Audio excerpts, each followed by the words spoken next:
Welcome to the podcast that's dedicated to helping business owners prepare for exit so you can maximize value and exit on your terms. This is the Exit Insights podcast presented by Succession Plus. I'm Daryl Bates-Brownsword, and today I'm talking to Ken Gorman. Ken is from Transworld M&A Advisors, and he looks after business owners looking to sell their business. Welcome to the podcast, Ken. Thanks, Daryl. Happy to be here. Great stuff. So, Ken, why don't we start? What is an M&A advisor? What do they do for business owners looking to sell their business? Well, basically, selling a business, people think of it like selling a house, and the reality is it's a lot more complicated than that. It can take on average 12 months. There's a lot of stages in the process. And I think one thing to understand is in the UK anyway, 80% of businesses that go to market never sell. And so it's a tough gig. In all fairness, a lot of the high street businesses drag up that statistic, but it's still a difficult thing to get done. And it's also very personal. We work with the small business space, 50 million and under, and typically, it's generally the owners that founded the business 10, 15 years ago are the ones selling. Typically, they're retiring. And it's very personal to them. So it's not just about selling it like an asset. They want to make sure the people in the business are taken care of. They want to make sure that the clients are taken care of, that their baby continues on as a better version of itself. And this takes a process of going through and finding someone that would be a good acquisition partner and will fulfill all of those things, not just the financial aspects, running a process and getting to the end. And having a happy outcome. And our job is to meet them in the very beginning of that process and be the ones buying champagne on closing day when the contracts are being signed and taking the journey with them. And obviously we're doing this all day for a living, and we actually care about this process. And I don't like the word broker because it doesn't feel like that. We're much more like a dating agency in the beginning and sort of project managing a wedding between the two parties when we actually get exclusive with somebody. So our job is to meet somebody in the beginning and take them through a process to make sure that they are in one of the statistics of one of the ones that sold with a good outcome. So one of the 20%. That's right. And I guess you touched on a couple of things there and we're talking specifically SMEs. I think you said, was it up to 50 mil sort of revenue bracket? No, 50 million enterprise value. What the small business space is, people discuss, is it 30, 40 or 50 million? But the profile tends to be founder owners. Yeah. That's the more important part, is that it's very human, this process at this. When you get above that, you tend to get professional management teams. It's not founder owners anymore, and the game changes into being more clinical. At our level, it's much more personal, and the buyers are the same. So yeah, it's personal. So and when it's at that personal level, the owners are often struggling with the dilemma of, how do I want to maximize the value? I want to get a great return on what I've invested my life in. And at the same time, I want to look after my employees, the people who have helped me get there. And it's a bit of dilemma getting the right balance so that we're exiting and the future of the business is understands us and what's personal about us. I guess there's some of the things you need to juggle as well. And then the other thing is, you've mentioned they're the founder of the business. So it's the business that they've been building for 10, 20, 30, 40 years or even more. And so what they've known is building and growing the business. They've never sold a business before. So because they do have that strong emotional attachment, but they've never actually sold a business, it's not something they know how to do. Is that the gist of it? Yeah, exactly. You end up with these. One is the owners definitely want to, get as much as they can out. Often, it's their retirement pot. However, the equally often, a good business owner has made a lot of money over many years, and they may have enough in their retirement pot. So that ends up not being as much of an imperative in some cases as others. But then the second competing factor is that they do care deeply, particularly about the key people in the business, that they have a future and get their chance to make money. And it's balancing these two, aspects together. And so it's funny, but the key people that are staying obviously become an integral part of the business, since the buyer cares very much that they're going to stay in the business and be in the game. And so these people now will be joining the buyer. So as they get to know the buyer during the process, they end up with their feet in these two camps of still being loyal, if you will, to the old owner, but developing a loyalty to the new guy, and they find themselves in this no man land. So a lot of my job is to help people negotiate all these emotional hallways, if you want to think about it that way. And it's very, very easy for deals to fall through during the due diligence phase, which is what happens after we decide to date exclusively on one person. There's a 75% failure rate according to the International Business Brokers Association. They have all these statistics, and that's one of them. So only 1 in 4 make it through. I would say my personal accounts are more like 1 in 2. But what it shows you is it's very difficult to get to the end, and it's very easy to fall off if you don't get some of these things right. And so one of the big things that we're doing is running a process. Transworld's been doing this for 40 years, and we were trained.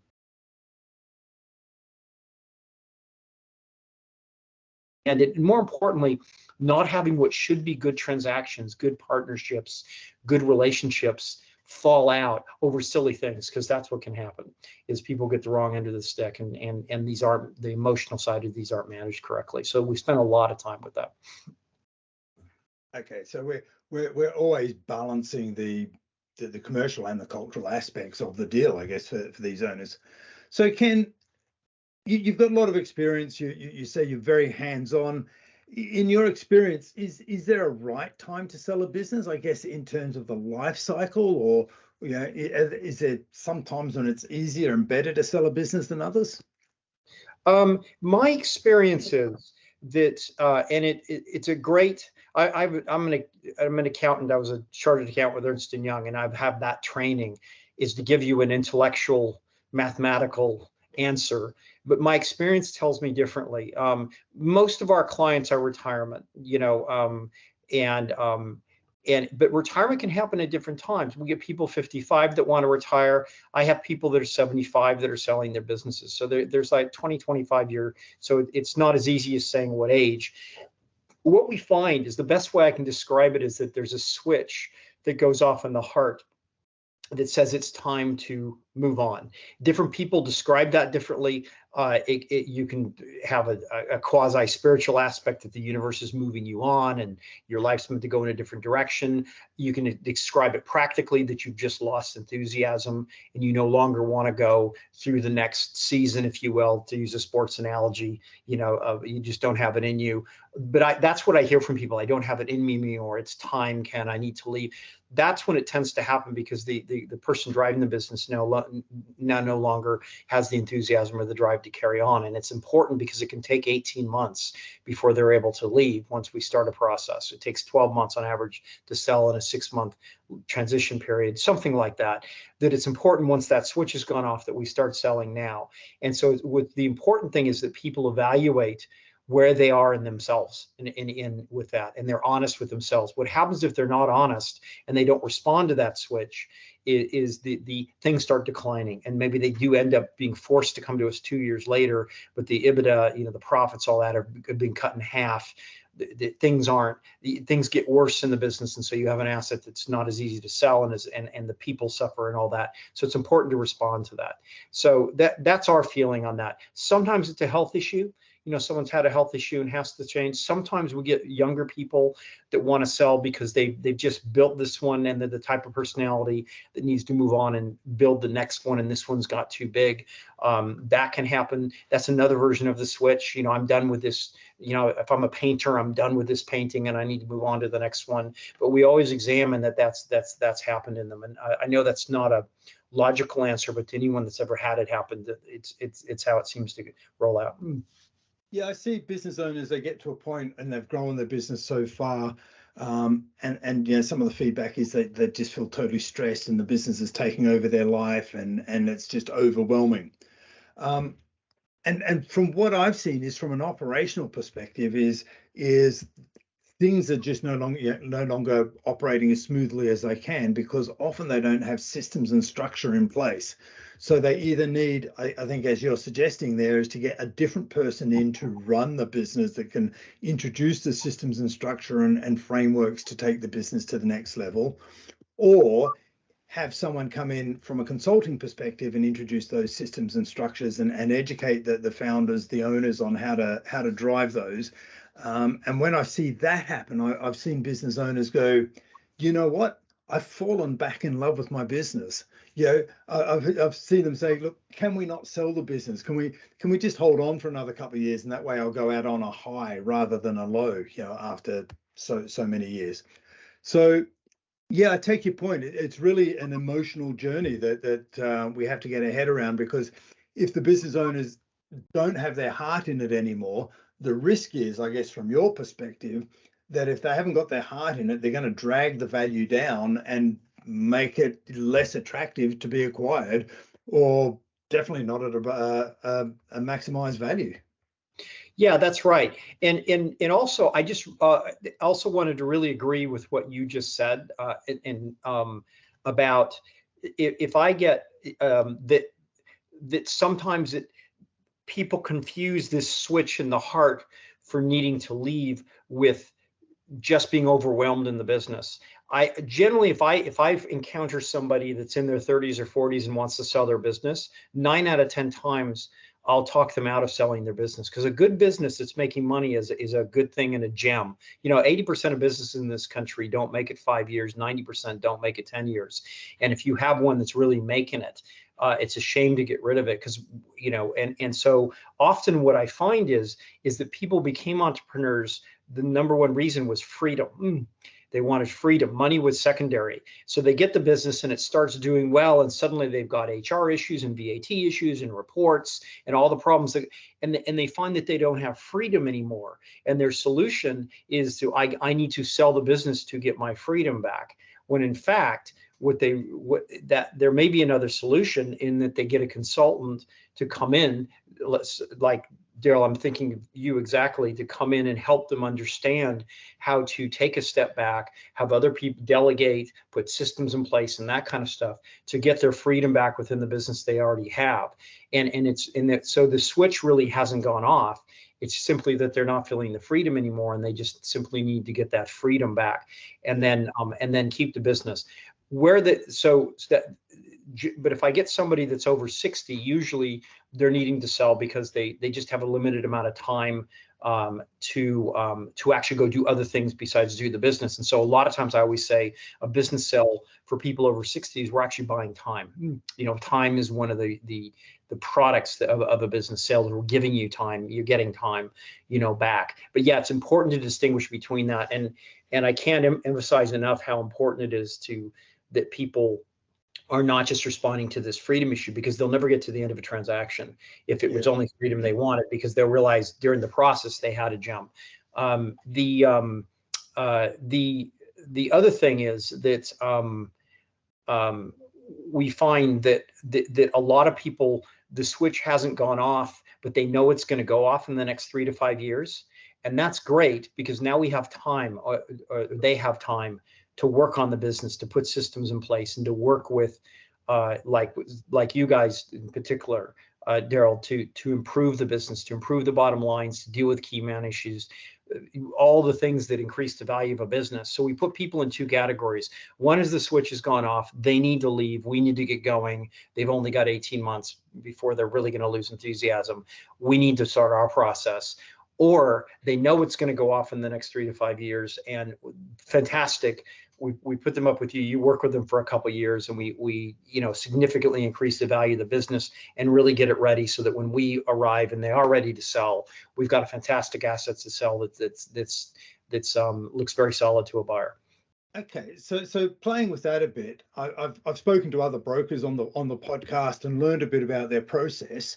So you just touched on something there. So for the listeners of the show to gain from the learning of all the experience of the other guests on the show, and especially people like yourself, what's the ideal scenario when a business approaches you and they go, look, can it's time, I've run out of energy, but the business is in great shape.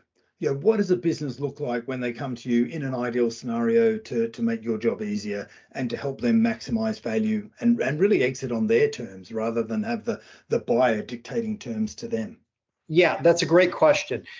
Number one, and is good books and records. You've got to have your financials accurate because there's a head and a heart to selling businesses, and the heart part, we're talking a lot about the heart on this call so far and the way we're feeling, and when you buy a house, you have head and heart. You and your partner love the house, but then you have to go away and do the head stuff. Can we afford the payments? Is it close enough to the schools for the kids and all that? It's the same.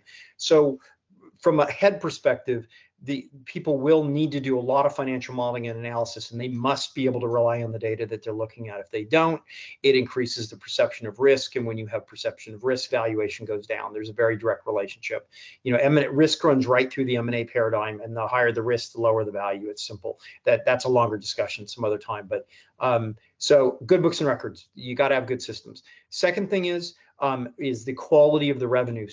In a business sale is really about buying your future profit in most cases. And think of the business as a sausage machine, and the sausage is profit. And what someone's really doing is buying your future sausage, and they're going to give it to you up front so you can go to the beach. That's the basic business sale. Well, they have to have confidence in that revenue is going to come in. And so we like repeating customers. We like contracts. We like, so anything we can do to, and we don't like it when you have half of your revenue or a significant portion with one customer, because if that customer were to go away, then the business looks fundamentally different. So we don't like it when one customer is more than 15% of your turnover, things like that, to get the customer and the revenue profile so it looks as solid as possible. Second big one is the key person issue. The people are part of that sausage machine. It's your business is like a specialist plane, and we need a pilot, to run it. The buyer probably is not going to know how to run your business. So it's going to rely on the key people in it. And if the seller, who's going to be leaving, is one of those key people, that's a problem, because what we find is that the people that run businesses have an X factor. It's how they were able to build the business in the first place. And when they leave, there's a leadership void. You may have people that know how to do the day-to-day management, but a leadership void from the sex. And so the buyer needs to come in and replace a little bit of a leadership void, but he needs good operational people so the business will keep running. The sausage machine will keep smoothly running. If you have an owner that all the key customer relationships are with him, and he's doing the contracting and the invoicing and all that kind of stuff, that's a problem, because when he goes, no buyer is going to be able to walk into that and in any reasonable time period keep the machine running. So the more that the owner has backed out of the business so that when he leaves there's minimal impact, the better. We love when our clients talk about how much golf they play when they're meeting buyers, because it demonstrates that and the holidays that they took, the 3 weeks they took in the Maldives, brilliant. You were able to leave for 3 weeks, fantastic. So the key person issue. The other thing, is that all the business has systems and processes and procedures. The machine is well documented. It's not reliant on people, but on processes. It's so people can understand it. People can be swapped in and out and replaced. All these things increase confidence that the machine's going to keep running after the sale. And of course, with confidence, valuation goes up. The other thing is that our supplier relationships are solid.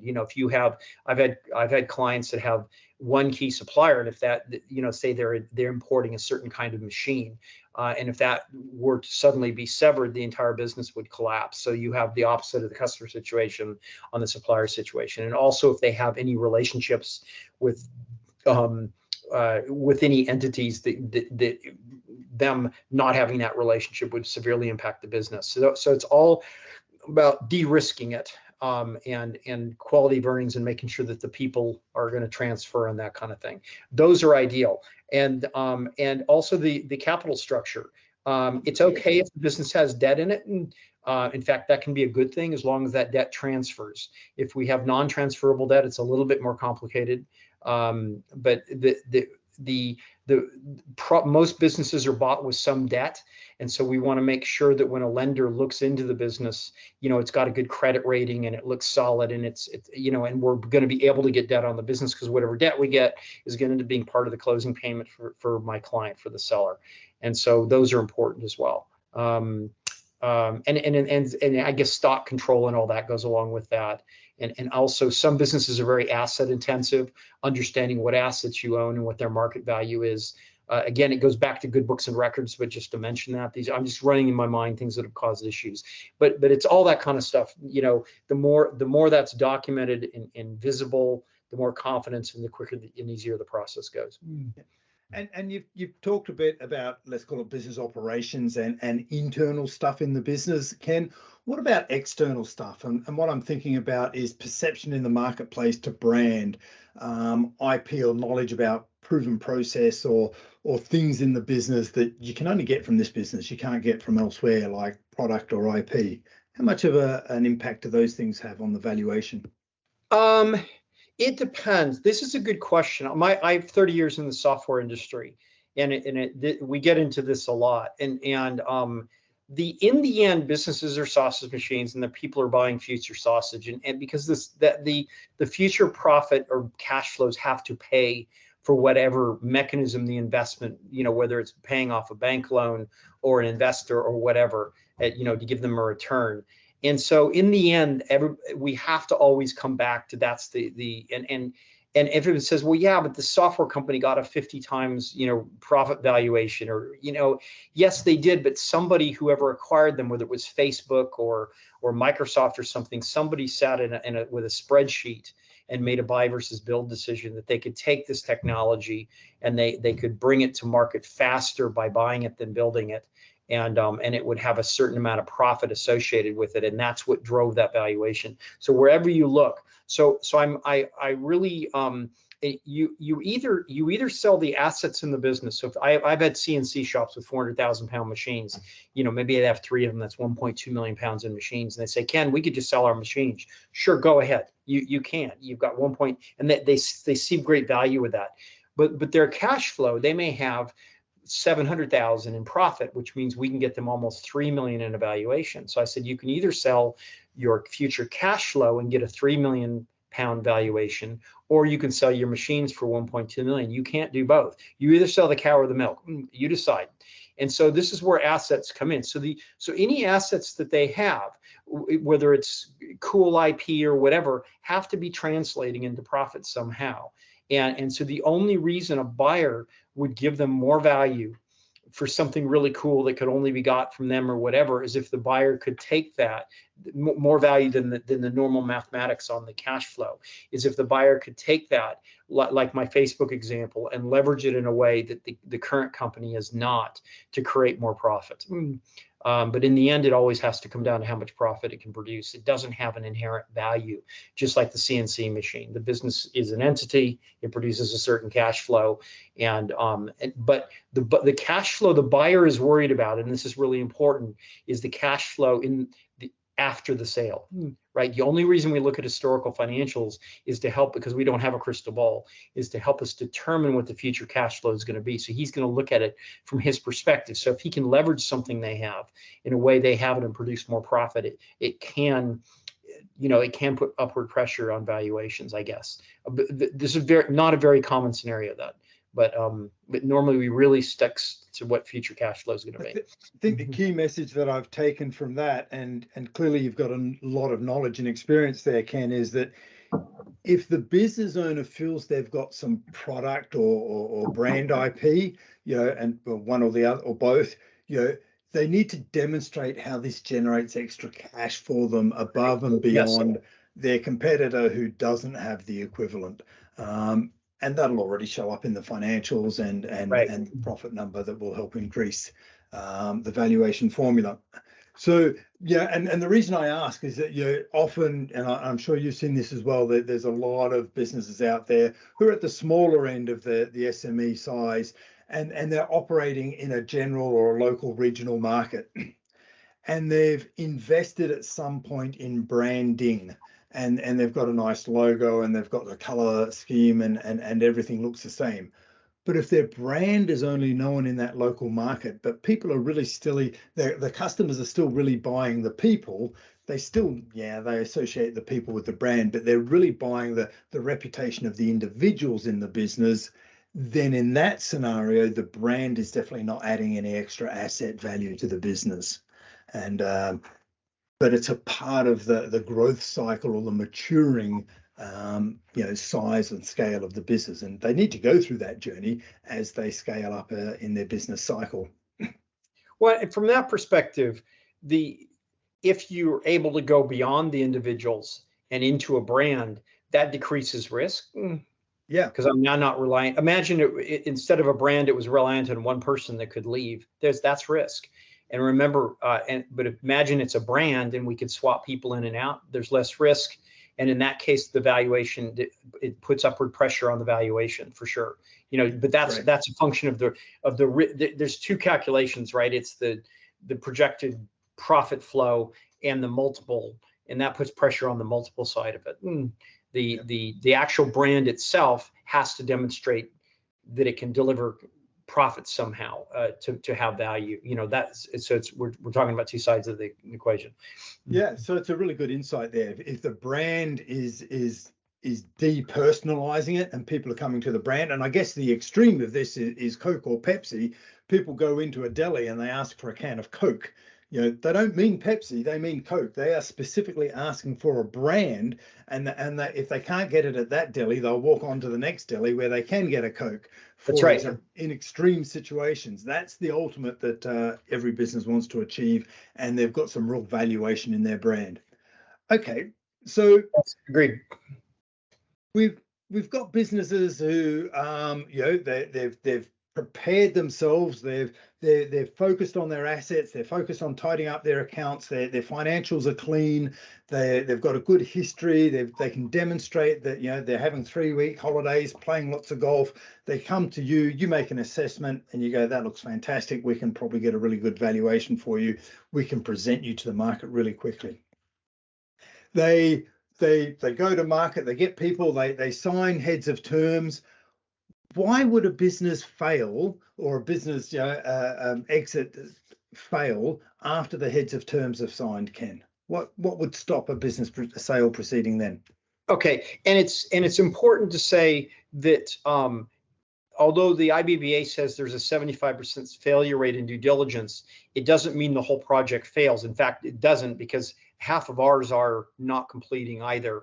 And yet we're selling 80% of our listings. So we always have a backup buyer that we slot into the process. You don't ever lose what you've done. It's kind of like you carry on from wherever you were, because we have data rooms in the cloud, and everything you've done up in that point with a buyer, a new buyer just slots into. But anyway, to answer your question, so there's three main, I get asked this a lot, you can imagine, and what it is not is that due diligence fails, that the buyer gets in there and finds that your financials aren't what you said they were and all that. That's not that common. That has happened.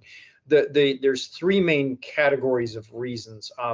One of them is that remember, the seller, my client, really has to have confidence in the buyer. They have to have confidence that they're going to be a good fit, take care of their people and all that. So 1/3 of the reason it fails is that my clients call me. Remember, it's like dating. On the third date, you thought she was the one. By the 9th date, you were having second thoughts. It's like that. So, now we've got to know these people. We set up weekly phone calls. We've had site visits, but my client will call me a couple months in and said, those guys have done this, have done that, they've said this, I'm now very uncomfortable. And our training is we won't even ask questions. That's it, they're gone, and we always have buyers in reserve that we can plug into the process. So it's the seller actually deciding it's a bad fit for his business. And there's a combination of reasons for that we could go into granular, but so that's 1/3.